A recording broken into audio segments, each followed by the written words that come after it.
Some of the most dangerous UFC fighters to ever step inside the octagon are now training their own kids to be killers. We're not talking about casual gym visits or weekend sparring. We're talking full-blown fight camps, toddlers throwing combinations, grade schoolers drilling takedowns, and sons of champions being molded into the next wave of cage warfare. These fighters aren't just passing down their last names, they're passing down their violence. So let's get into it. And there's no better place to start than with the most polarizing figure in the history of the UFC, Conor McGregor. The Notorious One didn't just conquer 2 weight classes and change the entire business of fighting forever. He's now running full-blown training camps with his oldest son, Conor Jr. We're talking crisp boxing combos, wrestling stances, takedown defense, and MMA drills that would make some amateurs tap out just watching. McGregor has been spotted in parks and gyms across Dublin, teaching his son striking fundamentals and grappling from as young as 6 years old. He's been quoted saying the kid is built for it. And honestly, when you watch the clips, it's hard to disagree. The way little Conor snaps those punches, that ain't luck. That's genetics meeting grind. McGregor even enrolls his children in Irish dancing for footwork benefits that translate directly into fighting. Let that sink in for a second. The man is weaponizing dance. Every single movement in that household is designed for combat, straight up. And psychologically, this goes way deeper than pads and gloves. McGregor grew up working class in Crumlin, Dublin. His own father pushed him toward plumbing, doubting that fighting could be a real career. That chip on his shoulder, he's making sure Conor Jr. never carries it. He wants to instill profound confidence while teaching humility in fighting, a balance most cage warriors never find in their entire careers. And with 4 kids, Conor Jr., Croia, Rian, and baby Mac, the McGregor fighting tree is just getting started. No cap. Then there's Peter Yan, the former bantamweight king who grew up scrapping in the frozen streets of Siberia. Yan didn't have the luxury of a structured upbringing, not even close. He was getting into constant street fights as a kid, forcing his family to relocate multiple times. His older brother boxed, and young Peter secretly followed him into the gym, eventually earning a Master of Sport rank in boxing before pivoting to MMA. That chaos, that survival instinct forged in Siberian winters and schoolyard brawls, he's channeling every ounce of it into his young son, Daniil. Videos have surfaced showing Daniil shadow boxing and drilling basics from toddler age, with fans calling the kid a champion in the making. Jan's philosophy is raw and blunt. Get comfortable with the grind early. Don't let the world surprise you. Make the grind your home because the octagon don't care about your feelings.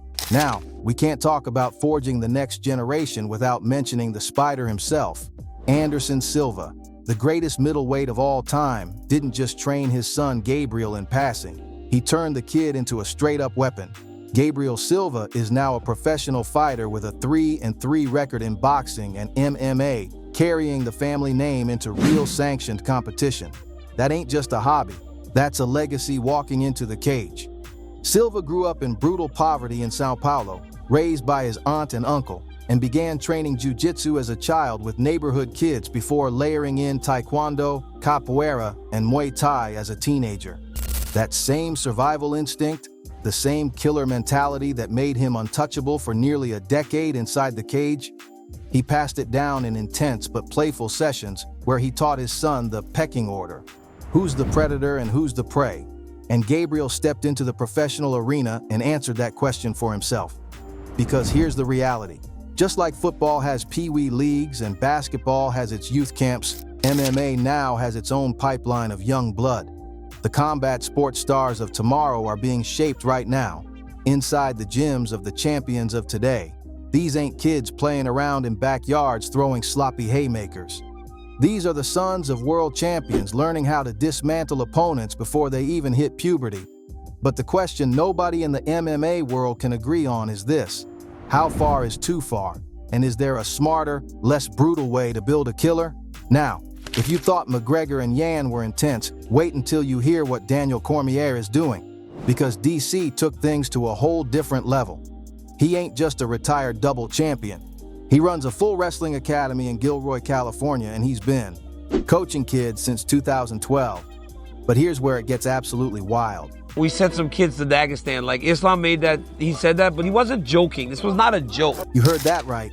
Daniel Cormier sent American kids to Dagestan, the same war-hardened region that produced Khabib Nurmagomedov and his entire undefeated army, to train in combat, and it worked. They're all really good because I sent them to Dagestan and I forgot about them. DC says all 8 kids who went came back elevated, with their eyes open to a whole new level of competition. The Dagestani system ain't some feel-good after-school program. It's a forge, a crucible where weakness gets burned away.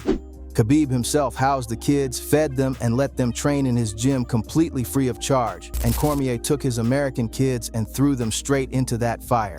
Son is Daniel, right? Junior, Daniel the second. He's one of the kids in the academy. His own son, Daniel Jr., is right in the thick of it. Cormier admits the kid took a break from wrestling but is now motivated and working his way back into shape. But what makes DC different from the high-intensity dads is how he handles that father-coach balance. Go work today. You guys wrestle this weekend? Kick ass. Wrestle hard. And this is important. Cormier lost his father to a shooting when he was just 7 years old. He knows what it means to grow up without that anchor. So while he pushes his wrestlers hard, he constantly balances being dad first and coach second. He thinks about how Abdulmanap Nurmagomedov had to make a choice to make Khabib and his cousins absolute savages because their circumstances demanded it. DC recognizes that today's generation of fighter fathers got a different challenge, keeping their kids hungry when life is comfortable. Now take a look at John Jones, possibly the most dangerous man to ever lock himself inside the cage. Bones grew up in a household led by a pastor father, surrounded by elite-level athletes, with 2 brothers who went on to play in the NFL. Competition wasn't a hobby in that house. It was the air they breathed. Jones has been spotted teaching techniques like oblique kicks to other fighters' kids, including Alex Pereira's son, and he keeps his own sons immersed in gym culture with a focus on wrestling and striking. His whole approach is about fostering mental toughness, visualizing success, and building an unbreakable will through the lens of combat rather than going full gladiator school. Ilya Topuria, the featherweight king with a refugee background, takes a different angle entirely. Born in Germany to Georgian parents who fled war in Abkhazia, Topuria's family literally fought for survival before he ever stepped into a cage. His young son has been spotted training Brazilian jiu-jitsu and executing striking combos with surprising precision. But Topuria's focus ain't on creating a killer. He wants to build a good person first, with skills as a foundation. His brother Alexander is already in the UFC, so the Topuria fighting dynasty is already in motion. And then there's Iron Michael Chandler, the 4-time NCAA wrestling qualifier, who adopted his son's Happen Ace. Chandler coaches Happen wrestling and MMA basics, describing it as building the next warrior. But his approach is rooted in something deeper than trophies or title shots. He wants to teach life lessons through the harsh realities of combat and raise men of character and integrity. He grew up in a supportive Missouri household, excelled in both wrestling and football, and walked on to the University of Missouri wrestling team through sheer willpower. For Chandler, the gym ain't about belts or championship gold. It's about forging unbreakable human beings who know how to stand up when life tries to put them on the mat.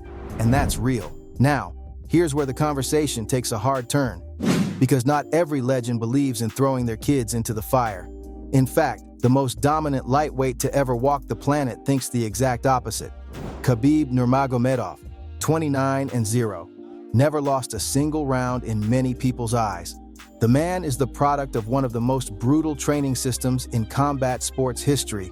His father, Abdulmanap, converted their family home into a gym and trained Khabib in wrestling from age 8, alongside cousins and students who would all go on to become professional fighters. The Nurmagomedov clan's combined record, roughly 62-0 across Khabib, Umar at 18-0, Usman at 17-0, and Abu Bakr. That ain't a family. That's a factory of destruction.